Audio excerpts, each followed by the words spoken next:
Assalamualaikum warahmatullahi wabarakatuh. Halo Sobat Balap Mania, selamat datang kembali ke channel 35 Saputra. Race kedua ajang Red Bull MotoGP Rookie Cup di ronde kedua yang dilaksanakan di sirkuit Le Mans Prancis baru saja selesai dilaksanakan. Kali ini di race kedua benar-benar membuat admin jantungan sob.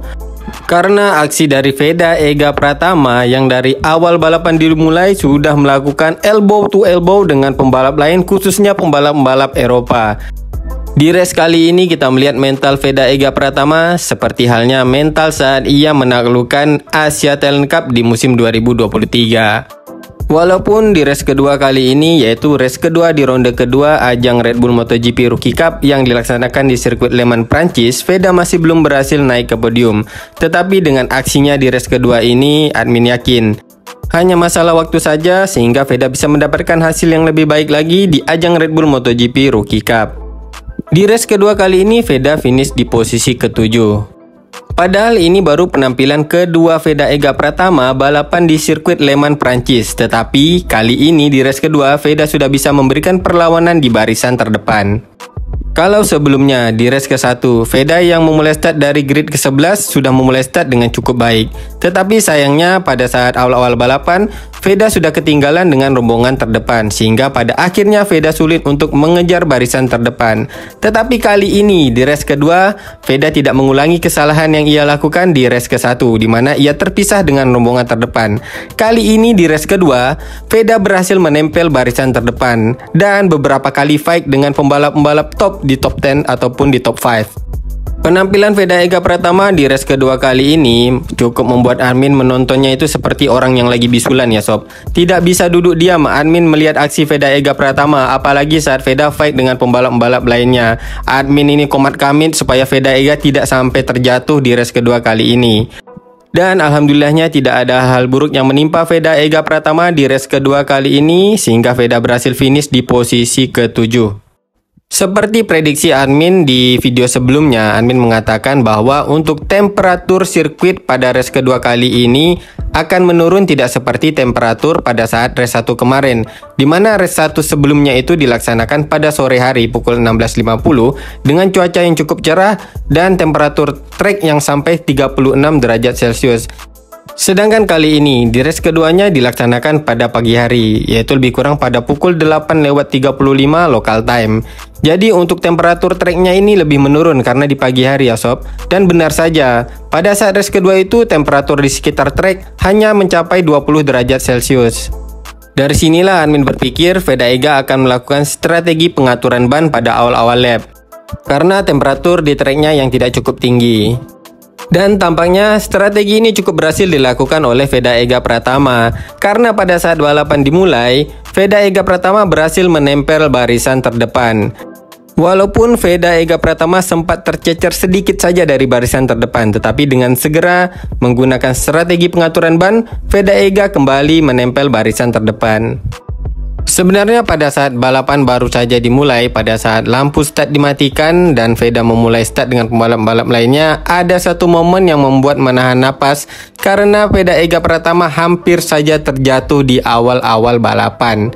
Tetapi beruntungnya dan tentu saja dengan skill Veda Ega Pratama, Veda masih bisa bertahan dengan motornya. Sayangnya akibat kesalahan tersebut, Veda sempat tercecer hingga ke posisi ke-14. Namun dengan sigap, Veda langsung memperbaiki posisinya dengan mengovertake pembalap di depannya satu persatu.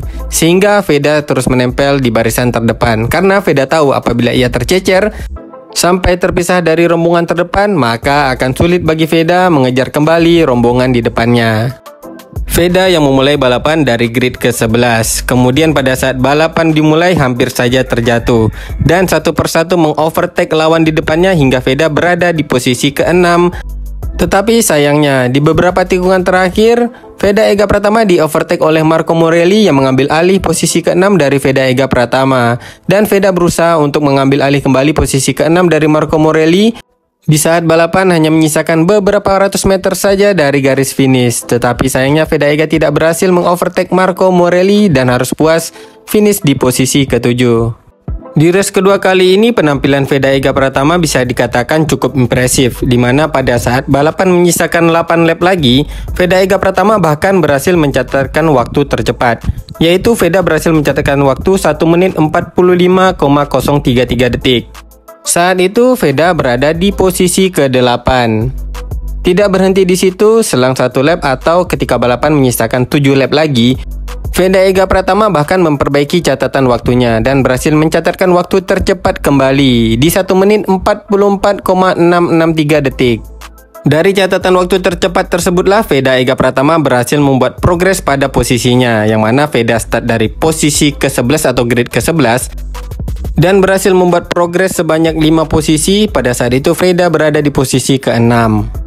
Sebenarnya Veda sudah hampir berada pada barisan top 5, tetapi sayangnya ketika balapan menyisakan 5 lap lagi, 5 pembalap di depan Veda Ega Pratama mulai membuat jarak dari posisi ke-6 yang ditempati oleh Veda Ega Pratama. Kalau menurut analisa admin, ini karena temperatur dari ban Veda Ega Pratama yang sudah mulai naik, sehingga Veda mulai tercecer pada saat balapan menyisakan 5 lap lagi. Tentu saja hal ini akan menjadi pelajaran bagi Veda Ega Pratama setelah ia merasakan bagaimana ia bertarung dengan pembalap-pembalap Eropa dan bagaimana ia melakukan pengaturan ban pada saat balapan. Oke sob, jadi di race kedua ini yang berhasil meraih podium tertinggi ialah Brian Uriarte. Brian Uriarte sendiri ini juga merupakan musim perdananya di Red Bull MotoGP Rookie Cup. Tetapi bukan musim perdananya balapan di Eropa ya, karena sebelumnya Brian Uriarte ini sudah balapan di European Talent Cup. Kemudian di posisi kedua ada Máximo Quiles, yang sebelumnya di race ke-1 Máximo Quiles berhasil meraih podium tertinggi. Tetapi kali ini di race kedua Máximo Quiles harus puas di podium kedua. Dan lagi Máximo Quiles ini memiliki kedekatan dengan Marc Marquez seperti yang Amin katakan di video sebelumnya ya. Bahkan Marc Marquez pada saat itu rela sampai turun ke park firme untuk memberikan selamat kepada Máximo Quiles.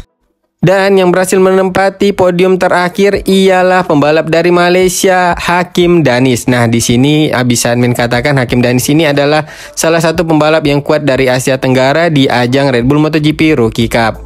Apalagi ini adalah musim kedua Hakim Danis di ajang Red Bull MotoGP Rookie Cup. Sebelumnya di ronde ke-1, Hakim Danis juga berhasil meraih podium kedua di saat race kedua. Kali ini di race kedua kembali, di ronde kedua Hakim Danis berhasil meraih podium. Tetapi kali ini Hakim Danis berhasil podium ketiga. Sementara itu Alvaro Carpe yang di race 1 sebelumnya berhasil meraih podium ketiga, kali ini di race kedua hanya berhasil finish di posisi kelima. Yang mengejutkan adalah Rico Salmela yang sebelumnya di race ke-1 berhasil meraih podium kedua, dan bahkan Rico Salmela tampaknya kurang puas dengan podium kedua yang ia raih pada race ke-1 dan bertekad untuk meraih podium tertinggi di race kedua kali ini, malah tercecer hingga ia finish di posisi ke-20. Padahal satu hari sebelumnya di saat race 1 pada saat Rico Salmela ini diwawancarai, ia mengatakan ia memiliki strategi rahasia untuk menghadapi race kedua ini. Tetapi tampaknya strateginya tidak berjalan dengan baik, atau Rico Salmela ini mengalami kendala dengan tunggangannya sehingga ia finish di posisi ke-20. Dengan hasil balapan di race kedua di ronde kedua ajang Red Bull MotoGP Rookie Cup di sirkuit Le Mans Prancis, pada poin sementara di kejuaraan ini dipimpin oleh Máximo Quiles dengan raihan 74 poin.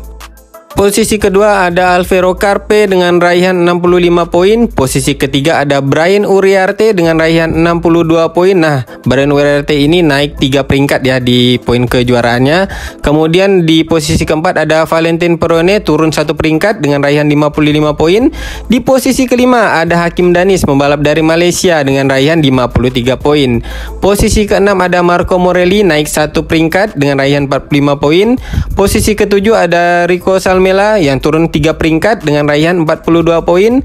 Posisi ke-8 ada Giulio Pugliese dengan raihan 21 poin, naik 1 peringkat. Dan posisi ke-9 ada Veda Ega Pratama yang naik 4 peringkat dengan raihan 20 poin. Oke sob, jadi kesimpulannya yang dapat Amin ambil dari penampilan Veda Ega Pratama di race kedua pada ronde kedua ajang Red Bull MotoGP Rookie Cup kali ini, yang pertama yaitu mental Veda Ega Pratama di race kedua kali ini luar biasa, dimana dapat kita lihat Veda Ega Pratama tidak takut untuk melakukan elbow to elbow dengan pembalap Eropa lainnya pada saat menjalani balapan. Tapi sebenarnya ini memang karakteristik dari Veda Ega Pratama ya. Dari di ajang Asia Talent Cup kita sudah melihat kalau Veda Ega ini memiliki mental tarung yang luar biasa. Tetapi kali ini Veda menunjukkannya di ajang balapan di Eropa. Kemudian yang keduanya adalah kemampuan adaptasi Veda Ega Pratama patut kita acungi jempol. Karena walaupun Veda Ega Pratama ini baru perdana balapan di sirkuit Le Mans Prancis, dan di race ke-1 itu merupakan yang perdananya, yang pertama sekali ya Veda Ega melakukan balapan di Le Mans Prancis ini. Terlihat pada saat race 1 itu Veda masih tampaknya mau mencari tahu bagaimana menaklukkan sirkuit Le Mans Prancis ini. Tetapi kemudian setelah ia mengetahui gambaran-gambaran penting apa saja yang harus ia ambil pada saat race kedua nanti, dapat kita lihat bagaimana Veda Ega Pratama melakukan aksinya di race kedua ini. Sehingga Veda berani melakukan fight dengan pembalap-pembalap Eropa lainnya, serta Veda juga bisa menempel rombongan terdepan. Nah, itulah dia sob pembahasan untuk video admin kali ini. Semoga saja di race berikutnya Veda Ega Pratama bisa mendapatkan hasil yang lebih baik lagi, dan juga pembalap-pembalap Asia Tenggara lainnya seperti Hakim Danis dan juga Jakir Patpuitisan ya. Walaupun Jakir Patpuitisan kali ini masih belum bisa berada di posisi 10 besar. Semoga saja informasi ini bermanfaat untuk sobat-sobat balamania semuanya. Apabila ada salah-salah kata di dalam penyampaian admin di video kali ini, admin mohon maaf. Akhir kata admin ucapkan Assalamualaikum warahmatullahi wabarakatuh. Salam balap mania.